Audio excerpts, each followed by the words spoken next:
నమస్తే శేష్ గారు, ఎలా ఉన్నారు? Doing well. మంచి మల్టీ టాస్క్ పర్సన్గా ఉన్నారు మీరు. మీలో ఉన్న వీటిలో రచయిత నచ్చుతాడా, నటుడు నచ్చుతాడా, ఎవరు నచ్చుతారు? అలా అనద్దండి బాబు. 2 రోజుల క్రితమే నేను ఒక ఆర్టికల్ చదివాను. మల్టీ టాస్కింగ్ వలన ఏమి పనులు సరిగ్గా జరగవు, better to do one thing after another అని చదివాను.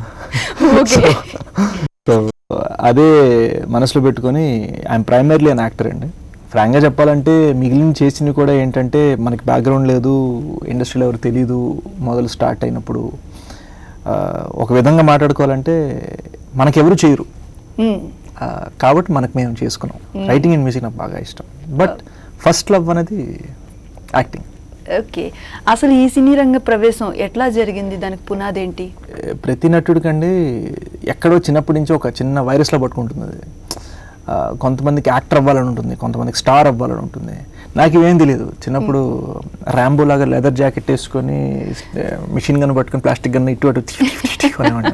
సో అలా స్టార్ట్ అయింది. 2010 నవంబర్లో కర్మ అనే ఫిల్మ్తో డెబ్యూ చేశాను. అది నేనే రాసుకున్నాను, నేనే యాక్ట్ చేశాను. సినిమా పెద్దగా ఆడలేదు, కానీ చాలా మంచి పేరు వచ్చింది. మంచి పేరు వచ్చింది చాలా వెబ్సైట్స్ నుంచి, మీడియా హౌసెస్ నుంచి, యాక్టర్స్ నుంచి. అక్కడి నుంచి రెండో మెట్టు పంజాబ్.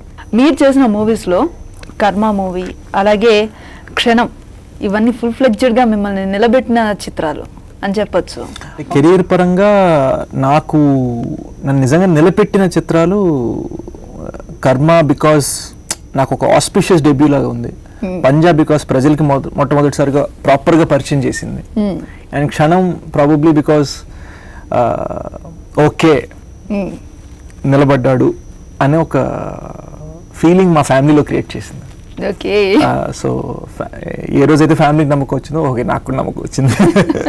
సో ఎట్లాంటి క్యారెక్టర్స్ చేయాలని కోరుకుంది మీకు? అంటే ఒక్కటి ఏంటంటే అండి, అది అహంకారం అంటారో లేకపోతే ఏమంటారో, కాన్ఫిడెన్స్ అంటారో నాకు తెలియదు, కానీ ప్రతిదీ చేయకూడదన్న ఫీలింగ్ అయితే ఉంది. అందుకనే 2010 ఎండింగ్లో డెబ్యూ చేసిన ఐ హావ్ డన్ 10 ఫిల్మ్స్ అంతే. ఈ 10 ఫిల్మ్స్లో 4-5 హీరోగా చేశాను, 4-5 విలన్గా చేశాను. చేసిన 10 చిత్రాల్లో కూడా 10 డిఫరెంట్ క్యారెక్టర్సే పోషించారు మీరు. వాటిలో మీకు బాగా నచ్చిన పాత్ర ఏది? ఐ వుడ్ సే క్షణంలో రిషి అండ్ పంజాలో మున్నా అండి. ఈ రెండు నచ్చాయి.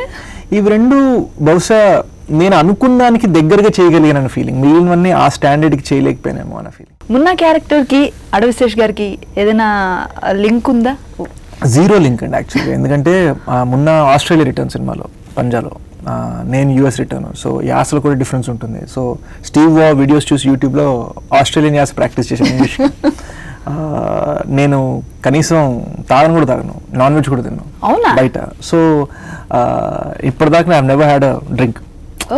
సో మొన్న అందులో హార్డ్ కోర్ డ్రగ్స్ ఇవి అవి అమ్మాయిలు ఆ కైండ్ ఆఫ్ థింగ్ కదా.